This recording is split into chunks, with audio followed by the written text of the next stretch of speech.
আসসালামু আলাইকুম রহমতুল্লাহি ওয়া বারাকাতুহু। সর্বস্তরের জনগণকে অবগতির জন্য কয়েকটি গুরুত্বপূর্ণ কথা বলছি। আজকে আমি কিছুক্ষণ আগে একটি খবর পেলাম, আদ-দ্বীন নামক একটি সংস্থা, সেই সংস্থার অধীনস্থ যে কোম্পানি আছে, উপরতলায় একই কোম্পানির মধ্যে একটি মেডিকেল এবং বেকারি, একটি বিল্ডিংয়ে কীভাবে একটি বিল্ডিংয়ে বেকারি এবং মেডিকেল হয়, প্রশাসনের নাকের ডগার উপর দিয়ে, এটা আমি সাধারণ নাগরিক হিসাবে খুবই চিন্তিত। এ ধরনের এদেশের আনাচে কানাচে অসংখ্য প্রতিষ্ঠান আছে যারা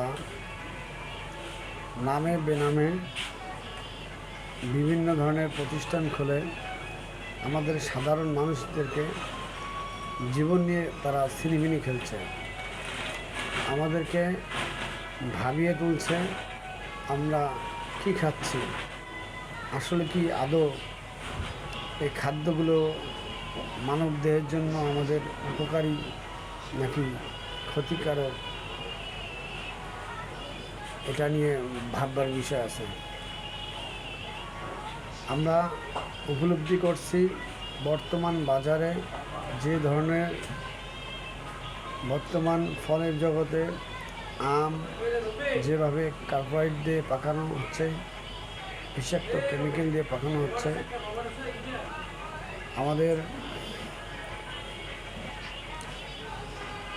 বাচ্চা কাচ্চারা যেগুলো খাচ্ছে, লিচু এবং অসাধু যেগুলো আছে আপনার, যেমন আইসক্রিম, চিপস ইত্যাদি ইত্যাদি অনেক ধরনের প্রোডাক্টস, এই ধরনের পণ্য থেকে আমাদের শিশু বাচ্চাদেরকে আপনারা হেফাজত করুন। আমাদের শিশু বাচ্চাদের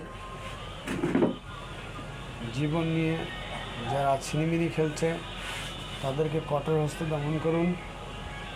ভোক্তা অধিকার দপ্তরগুলো সচল করুন। স্বাস্থ্য মন্ত্রণালয়ের সকল কর্মকর্তা কর্মচারী তারা যেন কোনো ধরনের প্রতিষ্ঠানের সঙ্গে উৎকোষের বিনিময়ে যেন পার পেয়ে না যায় সেদিকে দৃষ্টি দেবেন। এবং বিভিন্ন জায়গায় অসাধু বেকারিগুলো যেগুলো হচ্ছে পাড়া মহল্লায় আনাচে কানাচে, এই বেকারিগুলোর মধ্যে অভিযান চালিয়ে খাবারের মান ভালো করার জন্য স্থানীয় প্রশাসন এবং স্বাস্থ্য মন্ত্রণালয় এবং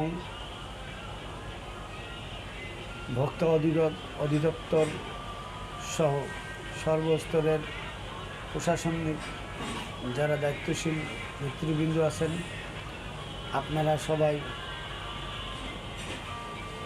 এই বিষয়টা নিয়ে আপনারা দেখবেন। আমরা সাধারণ মানুষ,